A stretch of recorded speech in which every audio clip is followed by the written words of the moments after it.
अपने बीच होंगे।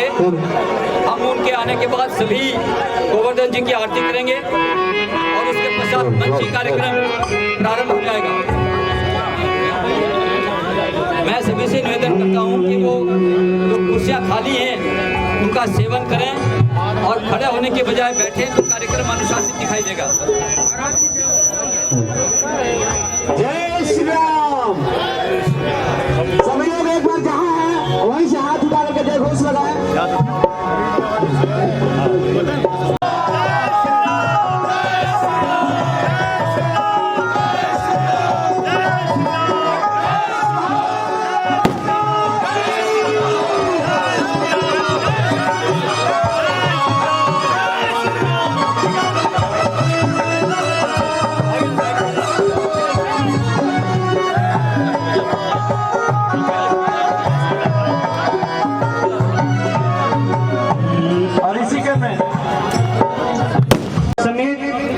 माननीय अतिथि पधार चुके हैं और मैं उनको आमंत्रित कर रहा हूं गोवर्धन पूजा के लिए कि वे गोवर्धन पूजा करके आज के कार्यक्रम की शुरुआत करें। हमारे संयुक्त हिंदू संघर्ष समिति के संयोजक माननीय मामी भारद्वाज जी और समिति के अन्य लोगों से अनुरोध है कि गोवर्धन पूजा में शामिल होकर आज के कार्यक्रम का शुभारंभ करें। जय श्री राम।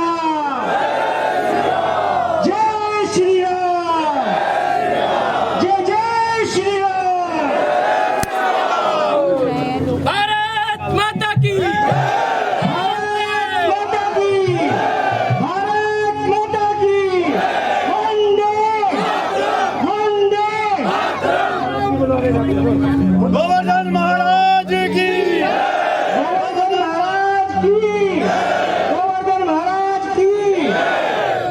आरती शुरू करो। आरती। हिंदू एकता जिंदाबाद, जिंदाबाद, जिंदाबाद। हिंदू एकता जिंदाबाद, जिंदाबाद, जिंदाबाद। भारत माता की जय। अभी तो ये लड़ाई है, अभी तो ये लड़ाई है, अभी तो ये लड़ाई है, अभी तो ये लड़ाई है। भारत माता की जयकारा वीर बजरंगी, जयकारा वीर बजरंगी। आरती, आरती। आरती आरती शुरू करो जी। जय श्री राम, जय श्री राम।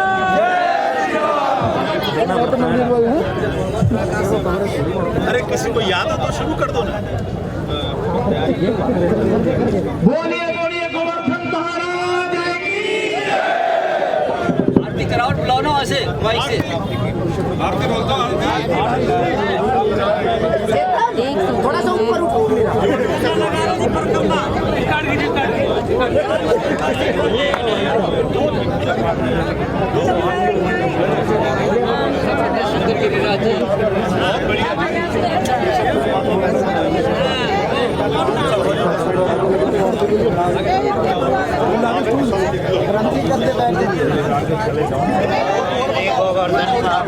कहाँ चलाना है? वेट यहाँ।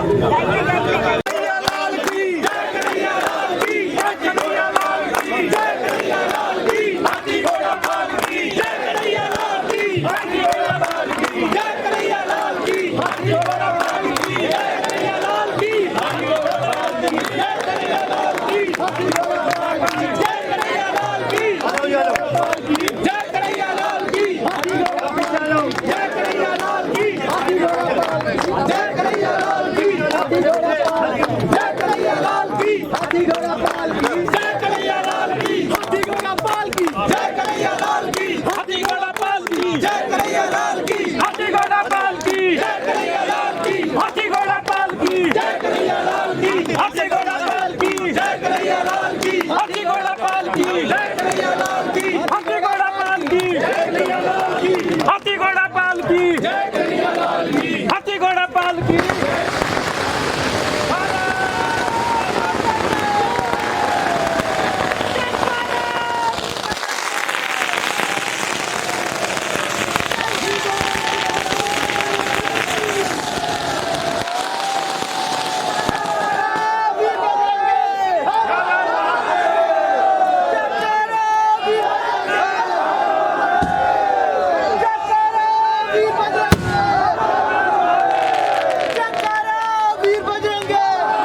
कार्यक्रम को शुरुआत करते हुए हमारे मुख्य वक्ता विश्व हिंदू परिषद के राष्ट्रीय महामंत्री माननीय सुरेंद्र जी और हमारे बीच उपस्थित प्रखर वक्ता कपिल मिश्रा जी, रवि रंजन जी और विश्व हिंदू परिषद के राष्ट्रीय प्रवक्ता माननीय विनोद बंसल जी समेत समिति के सभी लोगों को अनुरोध करूंगा कि वे मंचासीन। माननीय पद्म आर्य जी जिन्होंने पूरा जीवन हिंदू हितों के लिए लड़ा है, मैं उनके नाम का प्रस्ताव करता हूं। कृपया वे मंच पर पधार कर हम सबका गौरव प्रदान करें।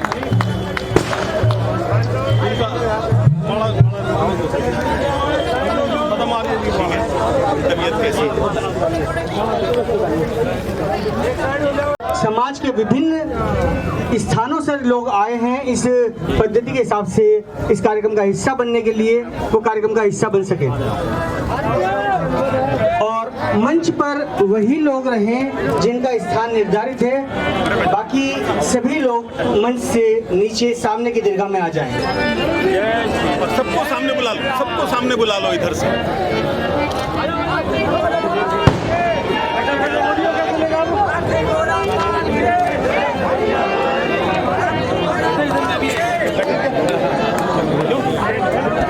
सभी पत्रकारों से अनुरोध है, मेरे दाईं ओर उनके बैठने की व्यवस्था की गई है। सभी लोग एक बार हम सबका हौसला बढ़ाने के लिए इतनी दूर से पहुंचे हैं, उनको लगना चाहिए कि जो नींव इन्होंने यहाँ पर हिंदुस्तान के अंदर जिस नींव का पत्थर रखा था, उस नींव की आवाज पूरे विश्व में गूंज रही है। जय श्री राम, जय जय श्री राम। हिंदू सम्राट कुलभूषण जी एक बार बहनों से कहें कि परिक्रमा तो पूरी हो गई है, विजय मिल गई है, तो सब यहाँ पर आए। मेरा बहनों से निवेदन, दुर्गा वाहिनी बहनों से निवेदन है, कृपया यहाँ मंच के सामने आ जाएं। माननीय सुरेंद्र जैन जी पहुँच गए तो परिक्रमा हमारी हो गई है। सभी से मेरा निवेदन है, कृपया मंच के सामने आ जाएं। सभी से निवेदन, ताकि कार्यक्रम आगे बढ़ सके। बहन जी कृपया। पर सार्वजनिक स्थान पर नमाज पढ़ने का विरोध करने पर हिंदू संगठन के कार्यकर्ताओं को पुलिस ने ज्यादतीपूर्ण ढंग से गिरफ्तार किया। पूरा दिन उनको भूखे प्यासे रखा, रात को उनको जमानत मिली। आज उन योद्धाओं को, हिंदू हितों के लिए त्याग और बलिदान देने के लिए आगे आने वाले योद्धाओं को हम डॉक्टर सुरेंद्र जी जैन से सम्मानित कराना चाहते हैं। कृपया वे मेरे बाईं ओर उनको स्थान भी दे दें। और वे सब योद्धा 26 योद्धा ऐसे थे जिन पर 107, 151 में उनको गिरफ्तार किया गया और सारे भारत के मीडिया के दबाव में आकर फिर उनको रात को जमानत मिली। ये बाईं तरफ आ जाएं और उनके नाम मैं कुलभूषण जी को ये दायित्व देता हूँ।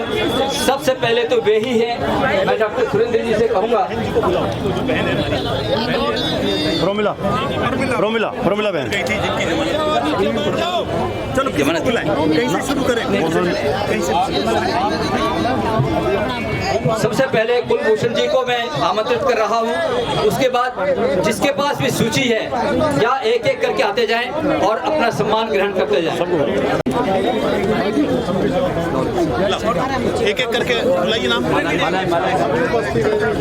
कुलभूषण जी, कुलभूषण जी बोलो ना। कुलभूषण जी आप हाँ, पहले तो कुलभूषण जी भी थे। अरे बहुत बढ़िया, बहुत बढ़िया। ये सब धर्म योद्धा हैं।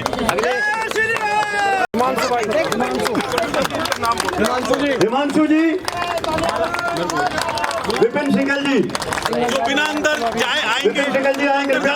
हमारा मार्गदर्शन किया रमेश भाई, रमेश गुजर जी, चमन गुजर जी।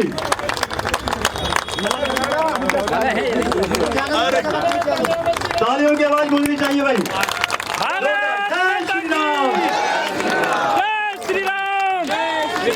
चमन गुजर जी इमरजेंसी के योद्धा और विपिन सिंघल जी वो योद्धा हैं जिन्होंने इमरजेंसी के अंदर जेल काटी थी। मेरे साथ थे ये आदरणीय महावीर जी के साथ थे। अभिषेक भाई, रमेश जी पीयूष भारद्वाज जी, पीयूष भाई आते जाओ। अगला नाम सतपाल भाई, सतपाल बढ़िया। परवीन जी आगे। सतपाल पहलवान जैसा लग रहा है। गौरव भाई, तालियां बजती रहनी चाहिए जोरदार तरीके से।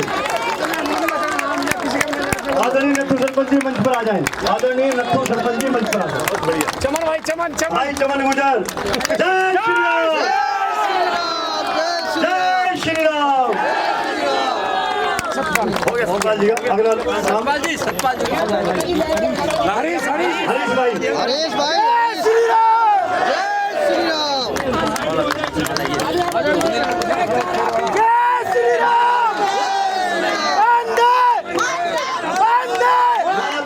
वंदे।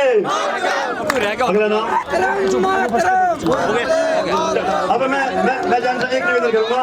प्रोमिला जी बहन हमारी मातृशक्ति, जिन्होंने जब पुलिस कर्मियों ने मुझे गैर कानूनी तरीके से गिरफ्तार किया तो प्रोमिला बहन ने हाथ पकड़ कर कहा कि कुलभूषण भारद्वाज को गिरफ्तार क्यों कर रहे हो। मेरी बहन प्रोमिला जहाँ भी है एक बार जिंदाबाद, तालियों के साथ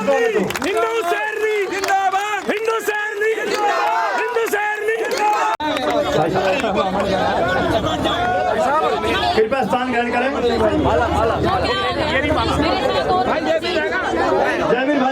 जयवीर भाई आए कृपया आगे। रजो भाई,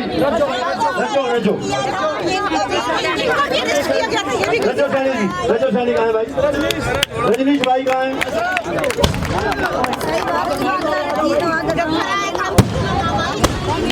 और दिनेश भारती जी, दिनेश भारती भाई भी हमारे बीच में है।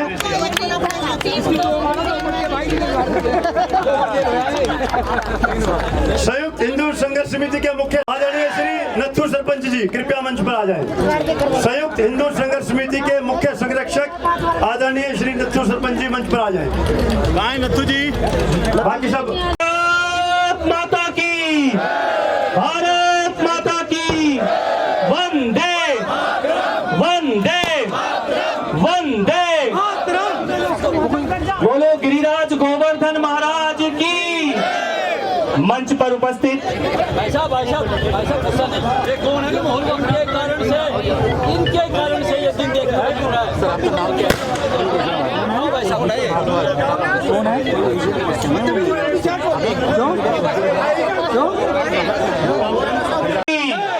भारत माता की। मंच पर उपस्थित परम आदरणीय श्री सुरेंद्र जैन जी, विनोद बंसल जी, रवि रंजन जी जो झटका इकोनॉमिक्स के ऊपर काम करते हैं, हिंदू संयुक्त संघर्ष समिति के सभी हिंदू योद्धा, वीर वीरांगनाएं और यहाँ उपस्थित पदम आर्या जी और वो सभी लोग जो गोवर्धन महाराज के चरणों में और हिंदू धर्म की रक्षा के लिए यहाँ पर इकट्ठे हुए, आप सबको नमन करता हूँ। मैं बहुत लंबी चौड़ी बात कहने के लिए नहीं आया हूँ, लेकिन एक बात कहने के लिए आया हूँ। जब गोवर्धन पर्वत को भगवान कृष्ण ने अपनी उंगली पे उठाया था, तब भी किसी को मालूम नहीं था कि इस प्रकार का कोई चमत्कार हो सकता है। और यहाँ पर हिंदू संयुक्त समिति ने जो कार्य किया है, ये गोवर्धन को उंगली में उठाने के बराबर महान कार्य आप लोगों ने किया है। ये इतिहास में आपका ये काम, जब भी फ्रीडम की बात आएगी, स्वतंत्रता की बात आएगी, अभिव्यक्ति की आजादी की बात आएगी, नागरिकों के अधिकारों की बात आएगी, सुरक्षा की बात आएगी, साहस और हिम्मत के लिए, अपने संवैधानिक अधिकारों के लिए जेल जाने से भी ना डरना, ये आजादी की लड़ाई जैसी लड़ाई आप लोगों ने लड़ी है। इसके लिए आप सबका बहुत बहुत अभिनंदन।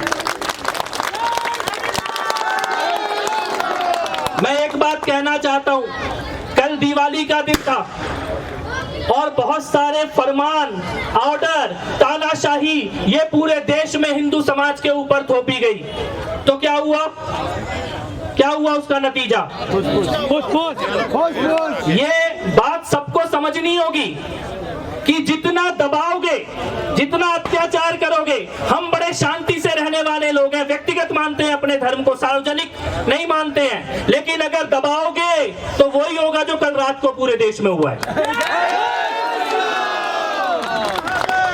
आपको समझना होगा, हमारे व्यक्तिगत जीवन में गैर जरूरी दखलंदाजी बंद कीजिए। सड़कें क्या होती हैं? सड़कों का उपयोग अपनी राजनीति के लिए मत कीजिए। हमने शाहीन बाग में देखा था, ये सारी सड़कें बंद करके क्या तमाशा किया गया था। क्या हुआ? हो गया सीएए वापस? हो गया? सड़कें और शरीर में बहती चलती हुई धमनियां और नसें ब्लॉक नहीं की जा सकती, शरीर रुक जाता है, और सड़कें ब्लॉक नहीं की जा सकती, शहर और देश रुक जाता है। आपको ये बात समझनी होगी, क्योंकि जो जिद आप मान रहे हो, वो जिद अगर हम करने लगे तो हफ्ते का ऐसा कोई दिन नहीं है जिस दिन हमारी कोई पूजा ना होती हो। और शुक्रवार को तो वराह अवतार की पूजा होती है।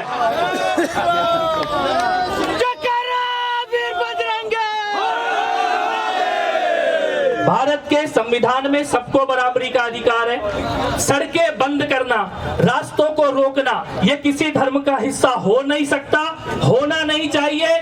गुरुग्राम एक मेट्रोपॉलिटन, ऋषि द्रोण के शिष्यों और वंशजों की अंश की भूमि, दुनिया में जाना माना शहर, यहाँ पे आप सड़कें रोक देंगे?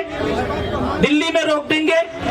ये सड़कें रोकना धर्म का हिस्सा नहीं हो सकता। ये देश को, अर्थव्यवस्था को, इकोनॉमी को, इनको रोकने का काम है। सड़कों पर सबसे पहला हक है सड़क पे चलने वाले का, वहां पे दुकान व्यवसाय चलाने वाले का, सड़क का उपयोग अस्पताल, दुकान, दफ्तर, अपने काम, स्कूल जाने के लिए करने वालों का। और अगर कहीं पे लोकल सिटीजन, स्थानीय निवासी ऑब्जेक्ट करते हैं तो उसके बाद तो बिल्कुल किसी का कोई संवैधानिक हक बचता ही नहीं है सड़क पर बैठने का।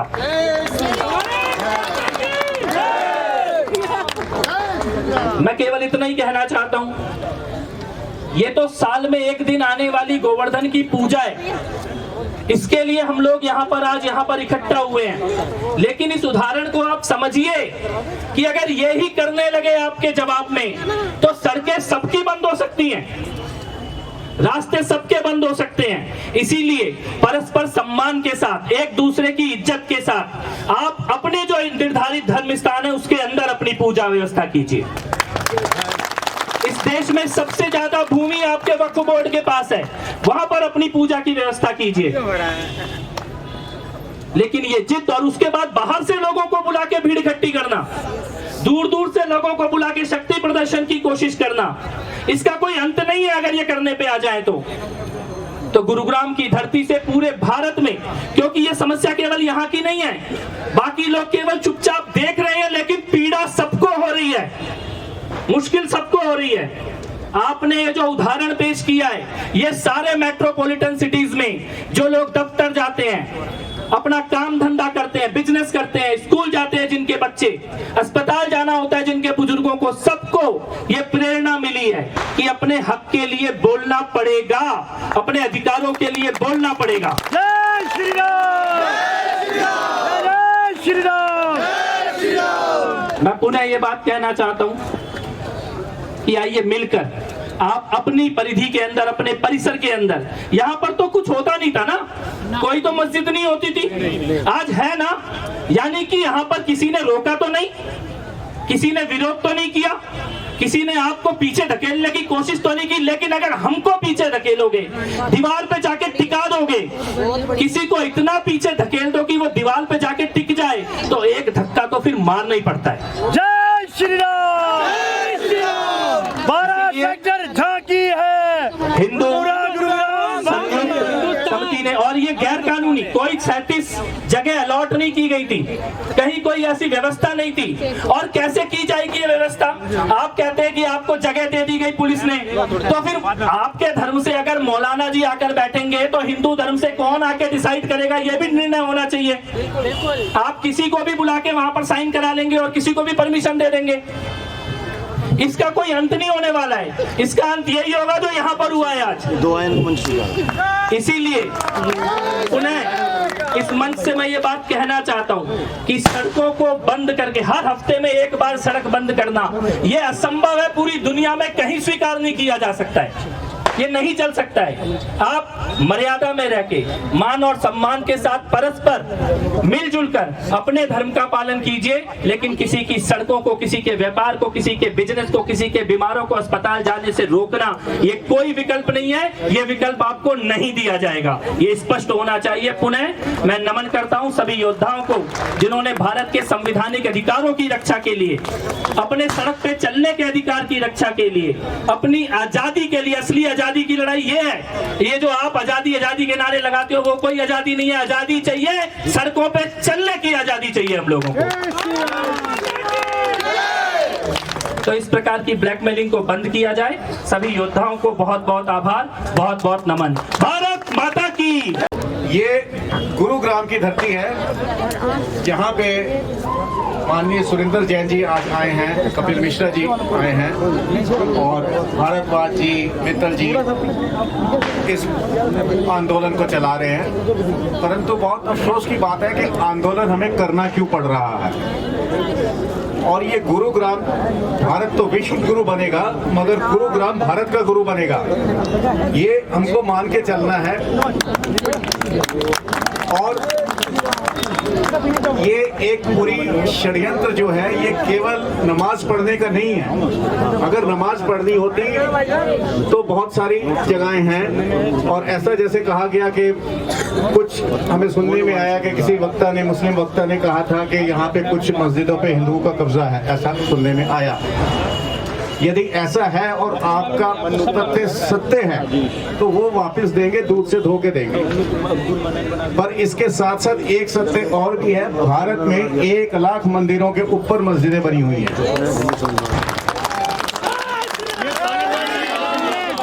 तो ये अगर बात है तो फिर सारी ही परतें खुलेंगी, एक परत नहीं खुलेगी, और वो खुलती ही जाएंगी परतें। तो इसलिए अनुरोध मैं करता हूँ, इसलिए मैं अनुरोध ये करता हूं कि सहर्ष से हमको रहना है, संघर्ष नहीं करना। परंतु यदि इतना ही दबाया गया तो फिर संघर्ष भी होगा, फिर आगे उसके बहुत कुछ होगा।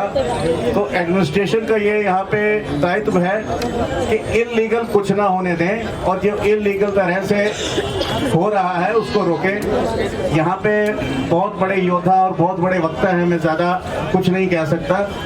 हमारे जैन साहब हैं, सुरेंद्र जैन जी हैं, और अभी कपिल मिश्रा जी ने कहा, विनोद बंसल जी हैं, तो मैं ज़्यादा समय ना लेते हुए एक आपसे अनुरोध करता हूं कि ये एक आर्थिक युद्ध साथ में चल रहा है, आर्थिक जिहाद चल रहा है।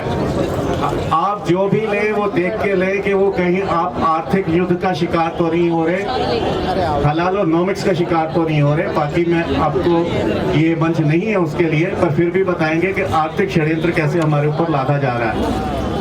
और मैं अपने वाणी को विराम देता हूँ। जय श्री राम। जोर से लगाना होगा। जय श्री राम। आवाज पीछे से नहीं आई थोड़ी सी। जय श्री राम। आदरणीय डॉक्टर सुरेंद्र जैन जी, भारद्वाज जी, कपिल मिश्रा जी, सरदार जी और सभी धर्म योद्धा बंधुओं, आज हमने गोवर्धन पूजा करी। ये वही गोवर्धन पूजा है जिसको भगवान श्री कृष्ण ने अपनी छोटी उंगली पर उठाया था। किस लिए? धर्म की रक्षा के लिए, समाज को संकट से मुक्ति के लिए। और जब समाज के सामने सारी चुनौतियां सामने थी तो विकल्प सामने नहीं था, तो उनको विकल्प देने के लिए आज इस गुड़गांव के समाज ने और ये जो हिंदू संघर्ष समिति है उसने वो विकल्प पैदा किया है। निश्चित रूप से संपूर्ण भारत के लिए एक मिसाल पैदा की है कि हम कानून का उल्लंघन करने वाले लोगों के विरुद्ध किसी भी तरह से कोई कोताही नहीं बरतेंगे। बंधुओं, संपूर्ण विश्व को पता है, विश्व के अंदर एक संस्कृति और प्रवृत्ति बन गई है कि पहले नमाज करो, फिर मजार करो, फिर हजार करो और फिर सब कुछ हमारा होगा। यानी पहले नमाज, फिर मजार, फिर हजार और सब कुछ हमारा। विश्व के 56 देश ऐसे बन गए। क्या पहले कोई इस्लाम में था? दुनिया के बड़े बड़े देश, आर्थिक रूप से संपन्न शक्तिशाली देश इसी तरह से अपनी संस्कृति को नष्ट करते हुए देखते रहे। और एक एक करके वो नमाजी आए, हजारों में बने, पहले शरणार्थी बने और फिर शरणार्थी बनाया। जिन्होंने शरणार्थी का दर्जा दिया उन्हीं को शरणार्थी बनाकर उनको भगा दिया।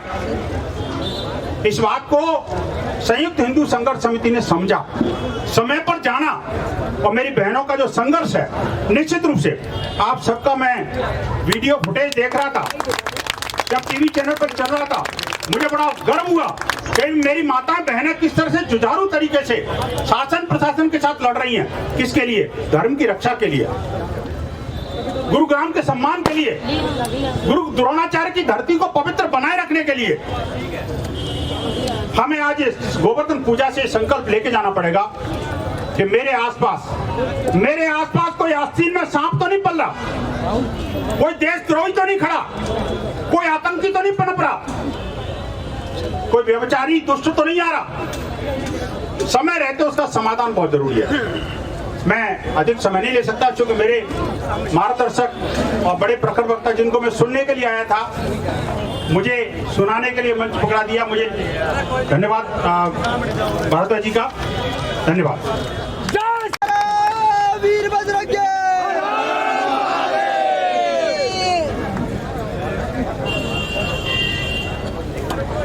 परम आदरणीय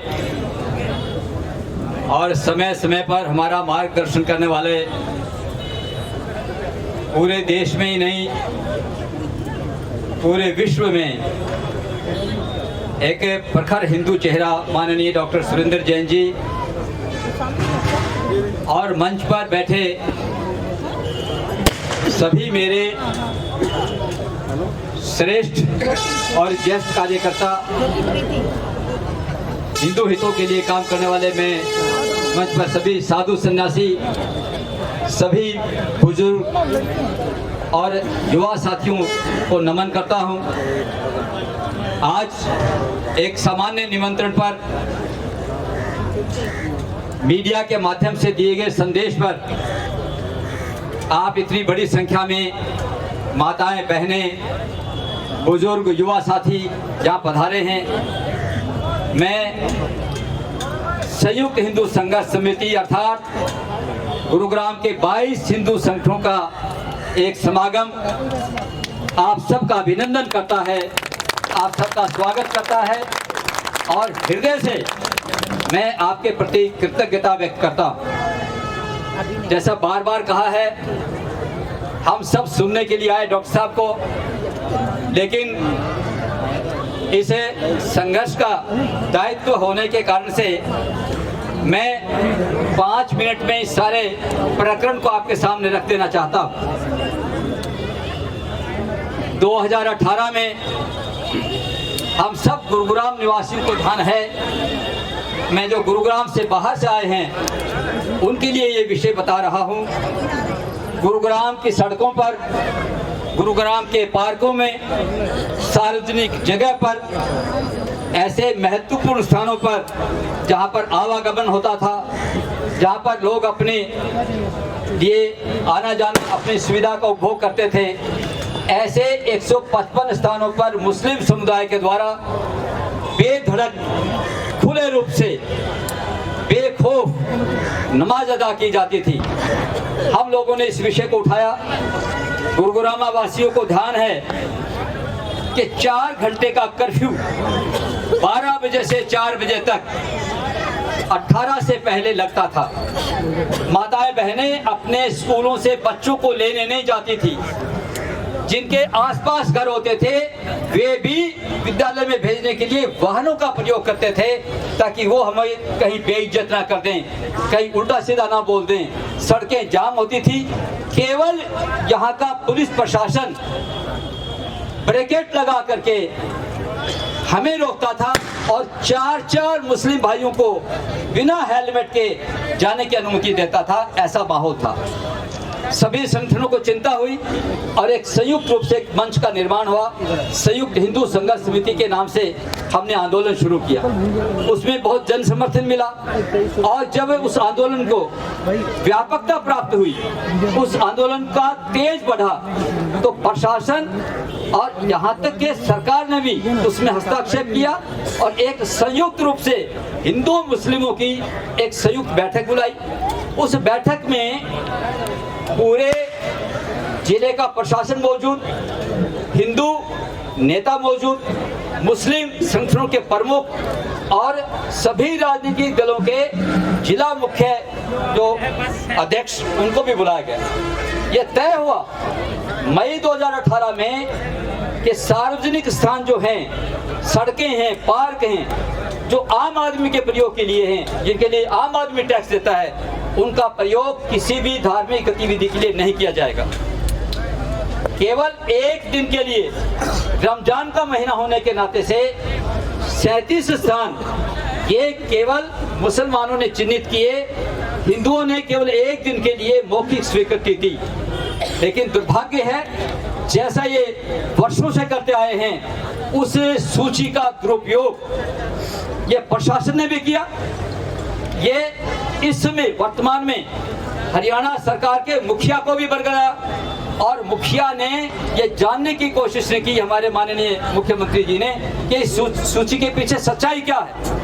हम बार बार मीडिया को कहते थे ये सूची फेक है, ये झूठ है, ये फरेब है, ये धोखा देने वाली है, ये बरगलाने वाली है, ये गुमराह करने वाली है, लेकिन इसकी जांच नहीं हुई, इसका पता नहीं किया। अब परसों की एक बैठक में जब हमने दोबारा से इस आंदोलन को शुरू किया, उसमें ये सेक्टर 12 में नमाज पढ़ी जाती थी, 37 में, 47 में, 53 में। हमारा कोई एक जगह हमारा टारगेट नहीं था। हिंदू संघर्ष समिति ने 4 अक्टूबर को माननीय उपायुक्त से साफ साफ कहा एक ज्ञापन के द्वारा कि हमें किसी स्थान पर भी नमाज नहीं चाहिए, सभी सार्वजनिक स्थान हमको खाली चाहिए। उन्होंने कुछ समय मांगा और 16 तारीख को गलत फीड करके मुख्यमंत्री को, बिना मुख्यमंत्री ने इसकी जांच की और ये कह दिया कि इन चिन्हित स्थानों पर, जिसको अलॉटेड भी कहा गया, कैसा कैसा पाप होता है प्रशासन के द्वारा, ये हमको देखने में मिला। उनको चिन्हित कह दिएगा। अलॉटेड किसे कहते हैं? किसी को कोई चीज अलॉट की जाती है, उस पर उस सक्षम अधिकारी के हस्ताक्षर होते हैं। लेकिन ऐसी कोई सूची नहीं, ऐसी कोई लिस्ट नहीं जिस पर कोई हस्ताक्षर। उन्होंने भी कह दिया कि इन स्थानों पर सुरक्षा में उनको नमाज करानी जाए और कानून का पालन करवाया जाए। किससे करवाया जाए?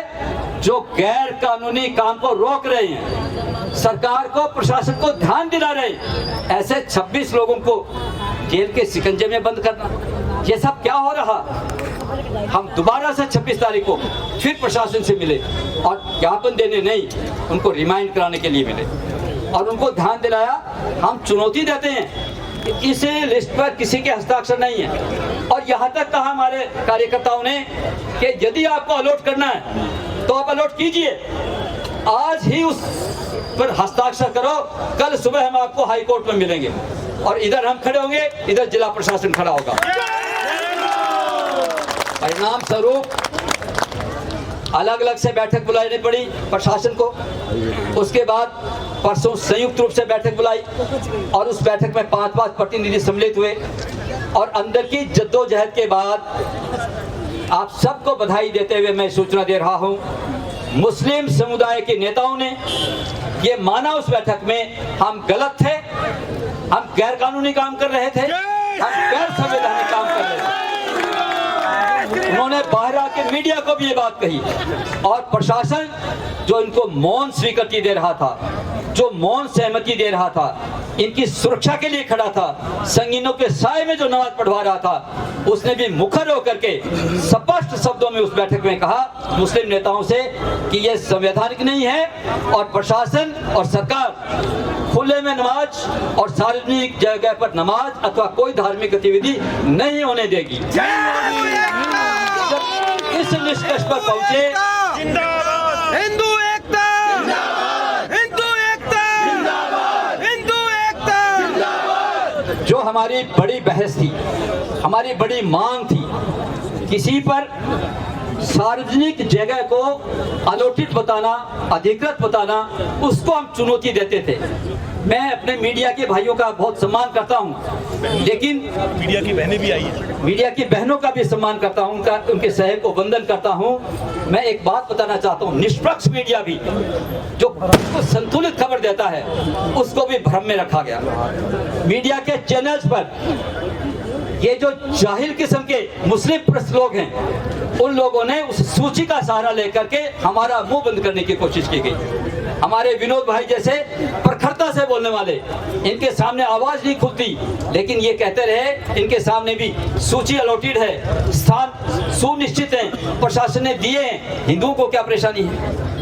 हमने इसी विषय को उठाया, सूची गलत है, फरेब है, झूठ है, बेबुनियाद है और अंत में जब ये फैसला हो गया कि उस सूची कोई सूची नहीं है, वो ऐसे ही कंप्यूटर से निकाली गई सूची है और एक सूची पर 18/5/2018 लिखा है, तो उन्होंने सरेंडर कर दिया और उसमें पूरा पैर छू करके, पूरी तरह से सरेंडर करके मुस्लिम नेताओं ने ये स्वीकार कर लिया कि हम इसको स्वीकार करते हैं, हम अब आगे से नमाज नहीं पढ़ेंगे और 33 स्थान ये भविष्य में तय हो गया। और केवल गुरुग्राम में नहीं, मैं भारत के विभिन्न हिस्सों में आए लोगों का भी धन्यवाद करता हूं, उनको सूचना देता हूं।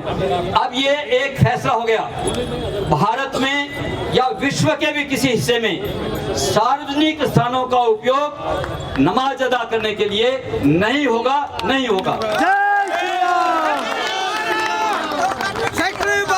अभी आज पूरा भारत बाकी है, क्योंकि झांकी है, पूरा भारत बाकी है। ये गुरुग्राम एक झांकी है, पूरा भारत बाकी है। सेक्टर 12 हमारा एजेंडा नहीं था, नहीं तो प्रशासन की योजना थी कि सेक्टर 12 खाली कर दो, नमाज मत कराओ, सेक्टर 47 खाली कर दो, लेकिन इससे फिर 35 स्थान और बच जाते और फिर 4 और बढ़ा लेते। हमारा टारगेट था किसी भी सार्वजनिक जगह पर, मैंने मीडिया के सामने बड़ी विनम्रता से कहा था, हम बलिदान दे देंगे, हमें जेल में डालो, वो तो करके दिखा दिया है, अब लाठियां चलाना बाकी, वह चलाओ, और गोलियां चलाओगे तो हम भागेंगे नहीं, सीने पर गोली खाएंगे। हम हिंदू हितों के लिए कमिटेड हैं, हमने संकल्प किया हुआ है, हिंदू हित में काम करेंगे, डरेंगे नहीं, हटेंगे नहीं। तो हमारा पूरे गुरुग्राम ही नहीं, अब पूरा भारत ये एजेंडे पर है। यदि कहीं नमाज खुले में होती है उसका विरोध करें, उसमें संवैधानिक रूप से गलत है, ये प्रशासन ने अधिकृत रूप से कह दिया है। अभी इन्होंने एक निवेदन किया है हिंदू समाज से कि हमें अपने आप को पूरा समेटने के लिए 3-4 जुम्मे का वक्त दे दो। आज 37 में से 17 स्थानों पर आज नमाज रद्द हो गई है। अगले शुक्रवार को 20 में से 10 रह जाएंगे और फिर 5 रह करके चौथे शुक्रवार को शून्य हो जाएगा। वे अपनी व्यवस्था स्वयं करेंगे, कैसे करें इसका हमारा कोई अर्थ नहीं है।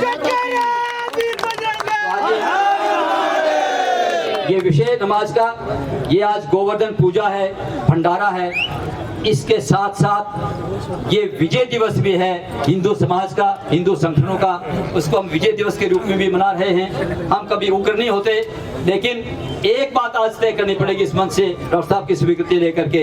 हम जो बार बार हमारा जो मनोबल कहीं कमजोर होता है, सर्वे भवन्तु सुखिने, और ये बार बार हमारे अंदर ये संस्कार जाग उठते हैं कि हम सबका भला। मुझे लगता है इनका व्यवहार देखकर, इनकी करतूत देख करके किस प्रकार से ये काम करते हैं, और सर्वे हिंदू सुखी ने ऐसा हमको कहना पड़ेगा।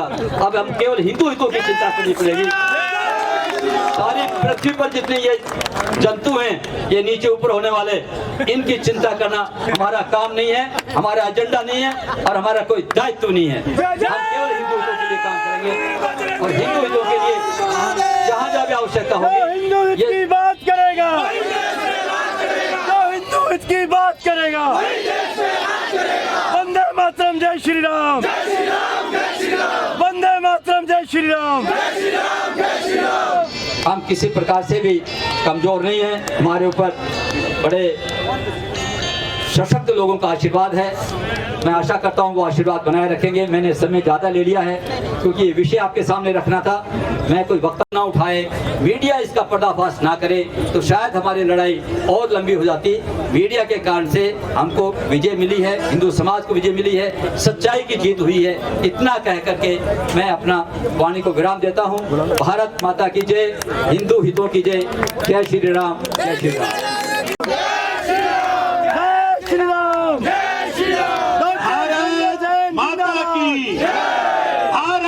माता की डॉक्टर सुरेंद्र जैन जिंदाबाद। भारत माता जिंदाबाद। भारत माता की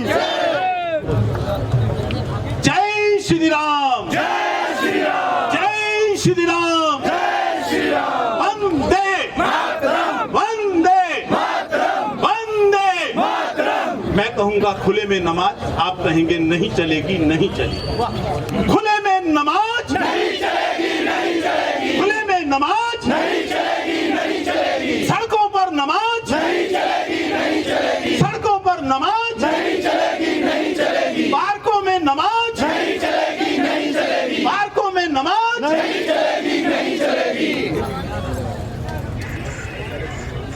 अभी किसी वक्ता ने कहा कि वो कह रहे थे कि हमको नमाज पढ़ने के लिए जगह चाहिए। जगह दी थी तुम्हें, जगह दी थी 1947 में। तुमने मांगा था,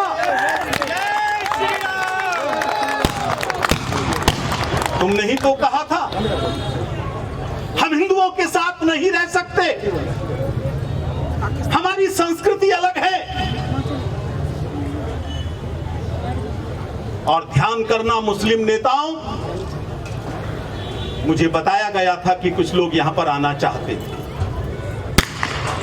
गोवर्धन की पूजा में शामिल होना चाहते थे। गोवर्धन पर्वत बड़ा पवित्र पर्वत है, कोई नापाक हाथ इस पर्वत को लग जाए ये हम स्वीकार नहीं करते। सहयोग देना चाहते हो? टीवी चैनल्स में भी दिखाया गया एक इनके नेता का चेहरा, जिनको बाद में इन्हीं लोगों ने ठुकरा दिया। हम सहयोग देना चाहते, ये सहयोग नहीं था, ये धोखा था। ये धोखा दिया था तुमने 47 में।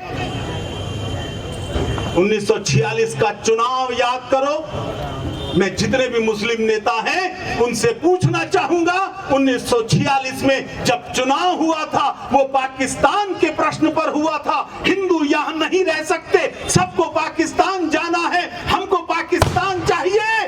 भारत के 95% मुसलमानों ने मुस्लिम लीग को वोट दिया।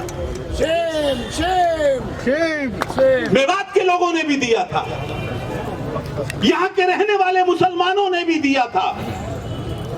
मुस्लिम लीग को वोट देने का मतलब पाकिस्तान को वोट देना। हमारे नेता झुक गए, कमजोर थे, समाज को खड़ा नहीं होने दिया। लेकिन तुम्हारे कहने पर तुमको पाकिस्तान दे दिया नमाज पढ़ने के लिए। जिसको खुले में नमाज पढ़नी है वो पाकिस्तान जा सकता है।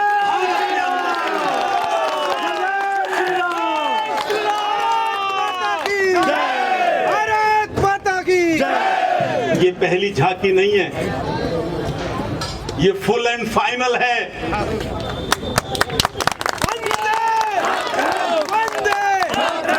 केवल 12A में नहीं, केवल गुरुग्राम में नहीं, पूरे देश के अंदर तुमको खुले में नमाज नहीं करने दी जाएगी।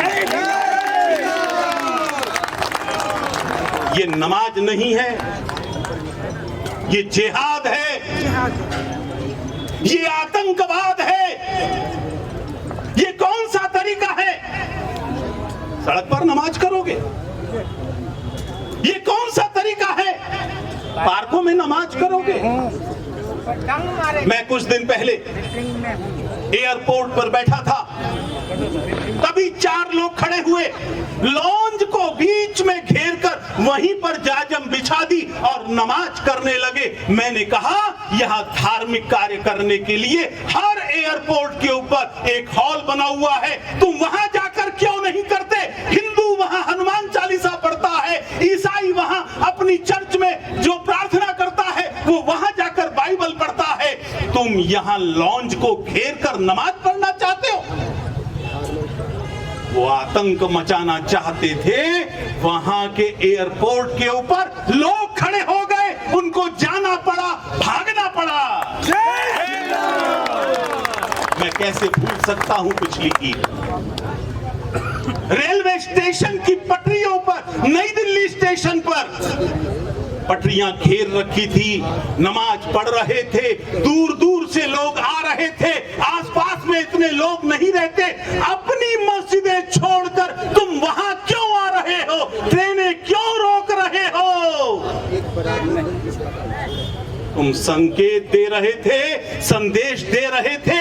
आज ट्रेनें रोकी हैं, कल चाहेंगे तो पूरा देश रोक देंगे। नहीं चलेगी, नहीं चलेगी, नहीं चलेगा, नहीं चलेगा, दादागिरी नहीं चलेगा। ये 1947 नहीं है, ये नया भारत है। ठीक कह रहे हैं, ये नया भारत है, ये नया हिंदू समाज है जो पूरी ताकत के साथ खड़ा है और किसी शासन की गुंडागर्दी के आगे भी नहीं झुकेंगे, उनको झुका कर रहेंगे।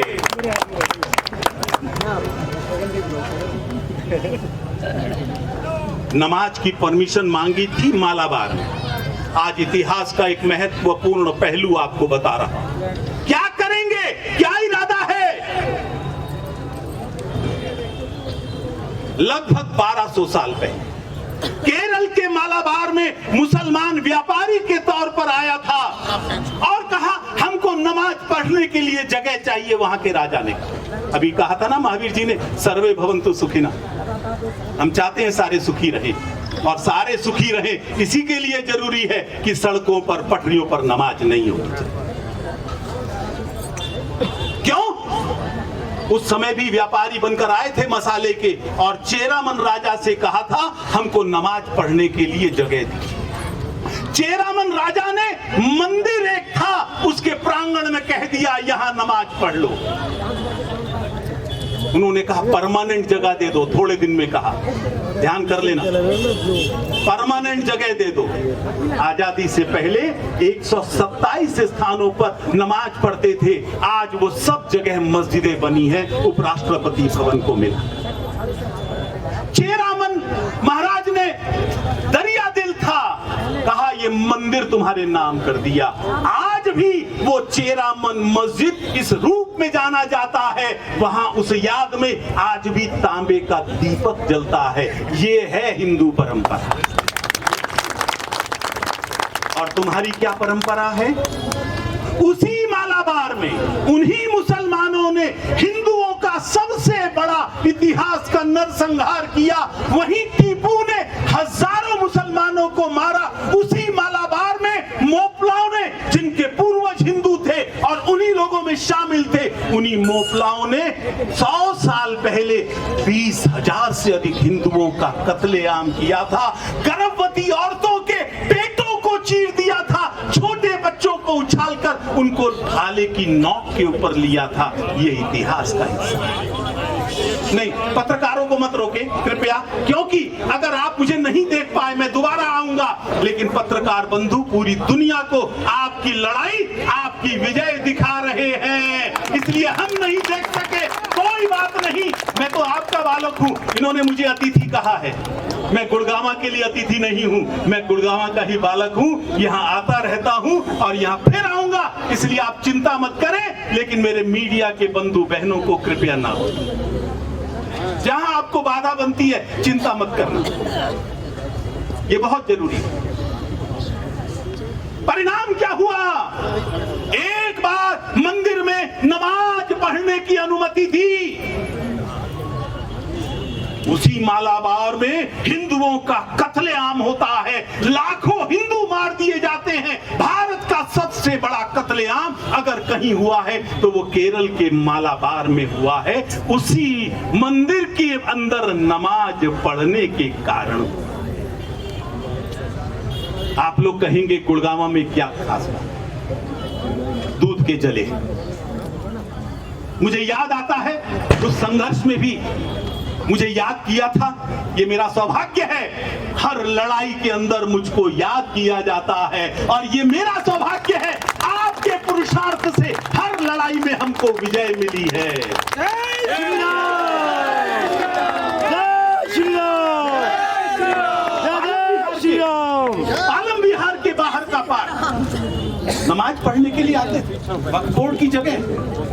ये कहते थे, अभी ये कहा गया कि वक्फ बोर्ड की जगह के ऊपर वो मस्जिद बनाने की परमिशन मांग रहे हैं। भारत में सबसे बड़ा धोखा आजादी के बाद अगर कोई है तो ये वक्फ बोर्ड है, वक्फ एक्ट। वहां हिंदू जो छोड़कर चले आए उनकी संपत्ति पर कब्जा कर लिया, और यहां से मुसलमान जो छोड़कर गए उस पर भी मुसलमान का कब्जा। उस पर पहला अधिकार उन हिंदुओं का है जिनको वहां से धक्के मारकर यहां निकाला गया था। वो अपने धर्म की रक्षा के लिए आए, अपनी बहन बेटी की इज्जत की रक्षा के लिए आए, उस पर कब्जा। 1 इंच जगह नहीं देंगे तुमको, अब बहुत हो गया। जय श्री राम, जय श्री राम, जय श्री राम, जय श्री राम। तो पालम बिहार के अंदर नमाज पढ़नी शुरू कर दी पार्क के अंदर। ध्यान करना क्या क्या होता है। फिर कहते हैं ये वक्फ बोर्ड की जमीन है, और उस समय के मुख्यमंत्री ने ये कह दिया हाँ ये वक्फ बोर्ड की जमीन है। जरा कल्पना कीजिए। फिर उन्होंने तय किया चूंकि ये वक्फ बोर्ड की है इसलिए हम मस्जिद बनाएंगे, क्योंकि मुख्यमंत्री जी ने उस समय के ये कहा था, मैं नाम नहीं लेता दुष्टों का बार बार।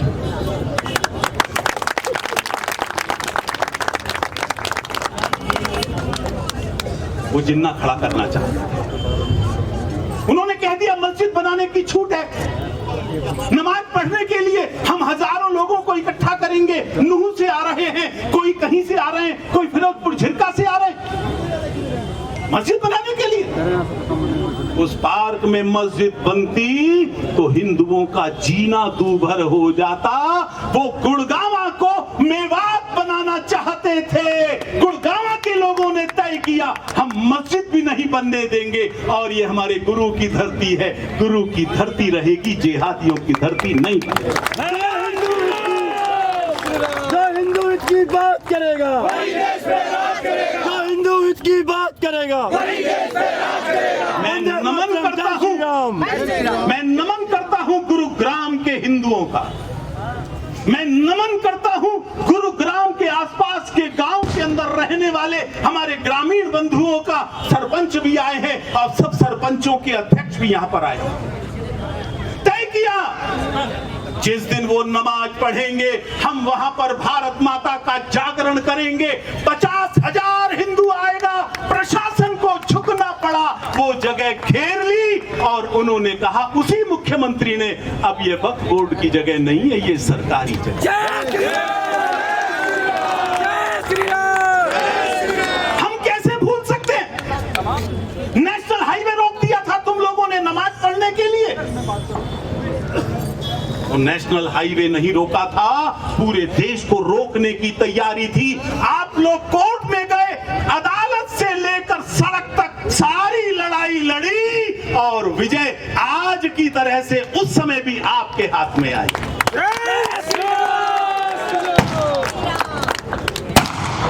हम वो गलती नहीं करेंगे जो चेरामन राजा ने कर।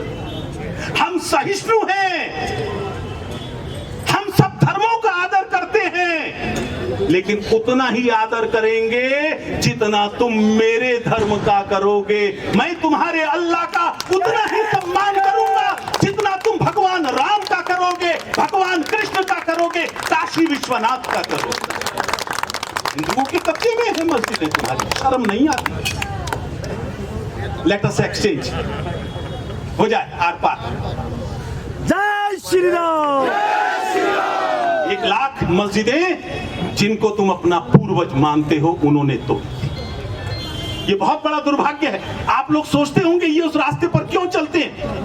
ये क्यों चलते हैं? क्योंकि ये आदर्श मानते हैं गजनी को, ये आदर्श मानते हैं गौरी को, ये आदर्श मानते हैं आपके पड़ोस में रहने वाले एक जिहादी एक्टर शाहरुख खान नहीं लूंगा, जिसने अपने बेटे का नाम तैमूर रखा। तुम तैमूर को अपनी आदर्श मानोगे, जब तक तुम गजनी को, बाबर को, तैमूर को, इनको आदर्श मानोगे, तुम यही करोगे। नमाज के नाम पर जिहाद करोगे, सड़कों पर रोककर देश को तोड़ोगे। ये अब स्वीकार नहीं होगा, नहीं होगा, नहीं होगा। मुझे कहा एक बार एक ने, ये तो कन्फ्लिक्ट की ओर जा रहे हैं। हाँ जा रहे हैं, यस हम हैं। तुम जिहाद के नाम पर हिंदुओं से 1400 साल से संघर्ष कर रहे हो, लड़ाई छेड़ रखी है तुमने। ये नमाज नहीं, युद्ध का खुला ऐलान है। हम अगर शुतुरमुर्ग की तरह गर्दन दबा कर बैठे रहे, वो तो लड़ रहे हैं, वो हमारी गर्दन पर हलाल करेंगे।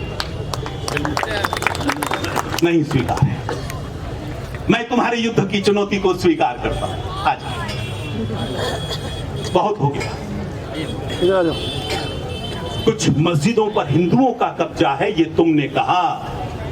वो 1 लाख दे दो जिनको तुम आदर्श मानते हो, फिर बाद में बैठकर कागजों का हिसाब किताब हो जाएगा। लेकिन पहले काशी विश्वनाथ, मथुरा इस समय 1 लाख देनी पड़ेगी, उसके बाद में बैठकर वार्ता होगी, नहीं तो कोई वार्ता भी नहीं।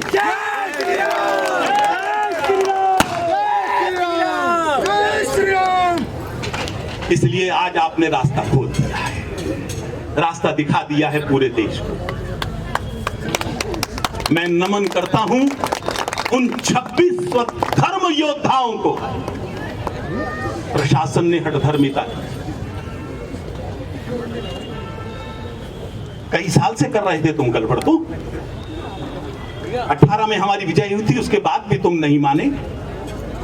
लेकिन ये लोग अगर जेल में न जाते, अगर इनको पुलिस पकड़कर न ले जाती, तो हिंदू का खून नहीं खौलता।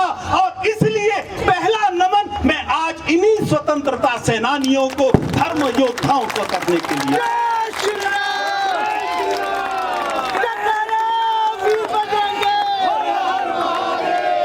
मैं नमन करता हूं जनता को, जिन्होंने प्रशासन को भी झुकाया, जिहादियों को भी झुकाया और उसी तरह झुकाया जिस तरह ग्वालों ने त्रेता युग में काम किया था, वही काम आज गुड़गांव की जनता ने किया है। हर हर महादेव। मैं नमन करता हूं गोवर्धन भगवान। गोवर्धन भगवान ने त्रेता में स्वयं तय किया था, वरना ग्वालों की क्या औकात थी। भगवान कृष्ण साथ में थे, सबने लाठियों पर उठाया और इंद्र की तानाशाही को उन्होंने झुकने के लिए मजबूर कर दिया। इन गोवर्धन भगवान ने यह तय किया, विजय हमेशा समाज की होती है, विजय हमेशा धर्म की होती है, प्रशासन को झुकना पड़ता है। यतो धर्मो तथा जया, हम धर्म के साथ हैं, धर्म हमारे साथ है। कोई भी खड़ा हो जाए, चाहे हमारा अपना हो, अरे हम तो कुरुक्षेत्र की धरती पर हैं, हम उनके खिलाफ भी संघर्ष करेंगे, लेकिन स्वतंत्रता सेनानियों का और अपने धर्म योद्धाओं का सर झुकने नहीं देंगे। ये हमारे हरियाणा की परंपरा है, ये गुरुग्राम की परंपरा नहीं झुकने देंगे। आज बहुत सुंदर ढंग से आयोजन किया, मैं बधाई देता हूं सेक्टर 12A की बहनों का। इतना सुंदर आपने गोवर्धन पर्वत बनाया है, साक्षात त्रेता का दृश्य साकार। महिलाओं के बिना कोई भी परिवर्तन नहीं हो सकता, वही हमेशा परिवर्तन की साक्षी ही नहीं बनती, परिवर्तन की सारथी बनती है। और इसलिए मेरी माताओं बहनों का मैं हृदय से धन्यवाद करता हूं, इनको भी नमन करता हूं। अब मैं प्रशासन को चेतावनी देना चाहता हूं, क्योंकि इनके पाला पलटने की पुरानी आदत है। उन्होंने प्रेस के सामने क्या कहा, कब क्या कहा और कब पासा पलटते हैं। अलताकिया एक शब्द चलता है इस्लाम में, धोखा देना। इस्लाम के जन्म से लेकर अब तक जब भी ये पीछे हटने के लिए मजबूर हुए हैं, इन्होंने एक की जगह 2 कदम पीछे हटा लिया, 10 कदम आगे बढ़ाने के लिए।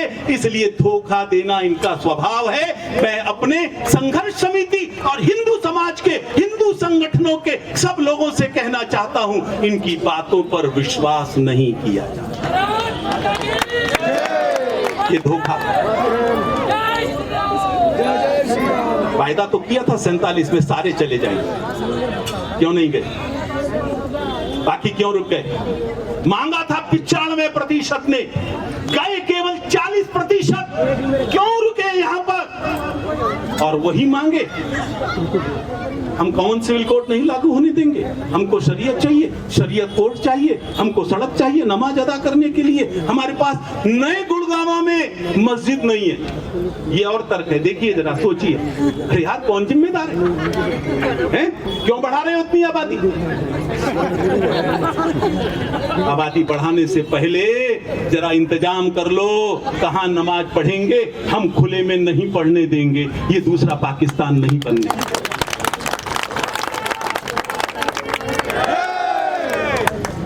ये जनसंख्या जिहाद है, ये नमाज जिहाद है, सड़क रोक कर नमाज पढ़ना जिहाद है। ये जिहाद है हिंदुओं के खिलाफ, ये जिहाद है कानून व्यवस्था के खिलाफ, ये जिहाद है भारत के खिलाफ, ये जिहाद है मानवता के खिलाफ। ये कौन सी इंसानियत है? तुम एम्बुलेंस रोक दोगे? अकेला मुसलमान भी सड़क के बीच में बैठेगा? पूरी दुनिया में ये दृश्य दिखाई दे रहे हैं। भारत से बाहर वहां की सरकारें रोक रही हैं, यहाँ का समाज तुम्हें रोकेगा। सरकारें साथ देंगी, बहुत अच्छा, नहीं देंगी तो उनके खिलाफ खड़े होकर हम तय करते हैं खुले में नमाज नहीं। जय श्री राम। मैं पुनः, ये वास्तव में विजय पर्व है आपका, विजय पर्व है आपका, संकल्प दिवस है पूरे देश का। भारत माता की। मैं पूरे देश की ओर से आप लोगों को शुभकामनाएं देता हूं, आपका हृदय से आभारी हूं। आपने अपने देश को मार्ग दिखाया है। समाज ठान ले तो क्या नहीं हो सकता, सरकारें साथ खड़ी होंगी तो भी हम ये काम नहीं होने देंगे। यही संकल्प पूरे देश की ओर से मैं आपके सामने रखता हुआ आप सबका हृदय से आभार और बहुत बहुत धन्यवाद प्रकट करता हूं। बोलो भारत माता की।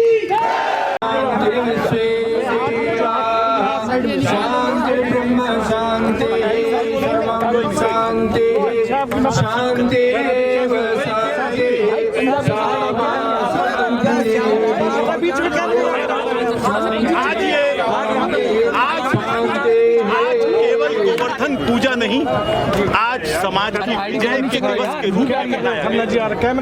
क्योंकि नमाज के नाम पर फसाद करके इन्होंने पूरे देश को बंधक बनाने का तय कर लिया। हाईवे रोकेंगे नमाज के नाम पर, अपने अपने घर से 20-20 किलोमीटर दूर जाकर नमाज के नाम के ऊपर हाईवे जाम करेंगे, पार्कों पर कब्जा करेंगे। यहाँ के लोगों ने तय किया ये अब नहीं होने देंगे और इसलिए 12 ऐसे संदेश गया है, केवल गुरुग्राम में नहीं पूरे देश के अंदर कहीं भी पार्कों पर या सार्वजनिक स्थल पर नमाज नहीं पढ़नी। ये आज के लिए ही इनको मना किया गया, हमेशा के लिए किसी सार्वजनिक स्थल पर नमाज नहीं होने देंगे। प्रशासन की भी आंखें खुल गई। एक गलत सूची लेकर घूम रहे थे, वो आज से 3 साल पहले केवल एक दिन के लिए हुआ था वो व्यवस्था, लेकिन सोचते हैं कि वो परमानेंट हो गई। किसी के साइन नहीं, कुछ नहीं। प्रशासन ने अपनी गलती को माना है और प्रशासन ने खुद अनाउंस किया है कि अब किसी खुली जगह पर नमाज नहीं होगी।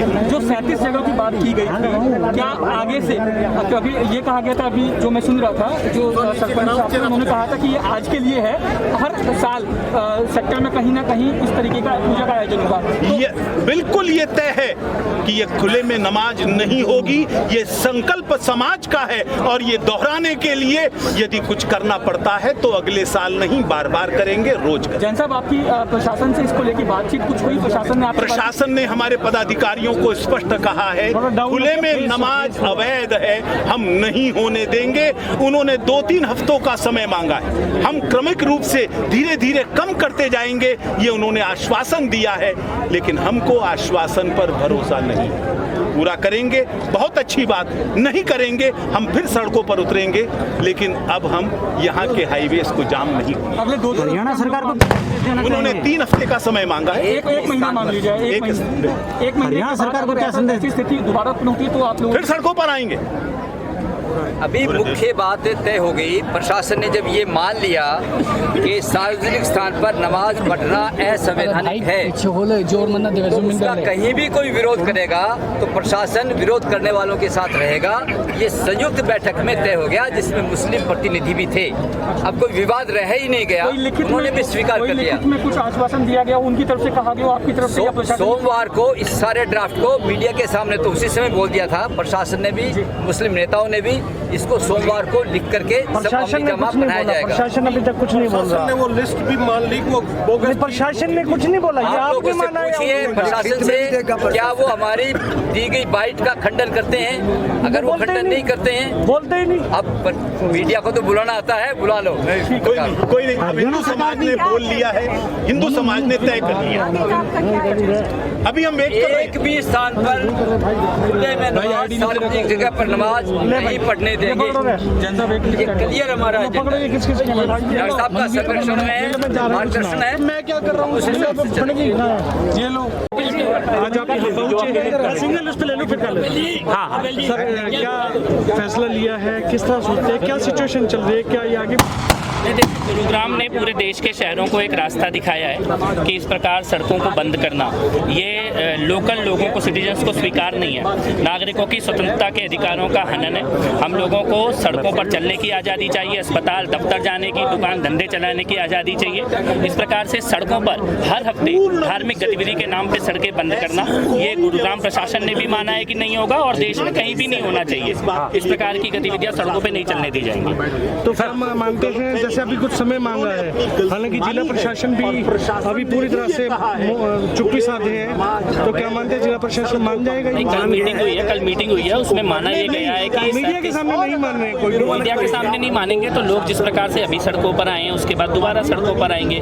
संवैधानिक अधिकार है हमारा विरोध करना। और मैं दोबारा ये कहना चाहता हूँ कि हमको चाहिए अस्पताल जाने की आज़ादी, दफ्तर जाने की आज़ादी, सड़कों पर चलने की आज़ादी, दुकान धंधे काम नौकरी पे जाने की आज़ादी। सड़कों को बंद करना नहीं चलेगा। हर हफ्ते सड़कें इस प्रकार से बंद नहीं की जा सकती है। करने लगे तो देश में कोई सड़क सार्वजनिक स्थान बचेगा ही नहीं, क्योंकि किसी न किसी धर्म का कोई ना कोई दिन रोज आता है। तो अपनी मान मर्यादा में रहते हुए सबको अपने धर्म का पालन करना चाहिए। और मैं ये भी कहना चाहता हूँ कि हमको चाहिए आज़ादी, सड़कों पर चलने की आज़ादी, अस्पताल जाने की आज़ादी, दफ्तर जाने की आज़ादी, दुकान काम धंधे पे जाने की आज़ादी। और ये आज़ादी भारत का संविधान हमें देता है और गुरुग्राम के लोगों ने इस आज़ादी को लेकर दिखाया है। इस्लाम में कहा जाता है कि अगर आप लोगों के साथ, अपने जानने वालों के साथ अगर नमाज अदा करते हैं तो ज़्यादा मदद होती है। वो लोग कहाँ जाएंगे? मस्जिदों में जाएंगे, मस्जिदों के अंदर ही जाएंगे। और मस्जिदें बनाई किस चीज़ के लिए गई हैं, उनका उद्देश्य क्या है। और मुझे ये लगता है कि किसी भी धर्म में अगर सड़कों को बंद करने को कहा जाता है तो उसमें थोड़ा बहुत परिवर्तन करना चाहिए, अपना सुधार करने चाहिए। हर धर्म में कभी ना कभी रिफॉर्म होते हैं, आप अपने रिफॉर्म की तरफ जाइए। लेकिन इस प्रकार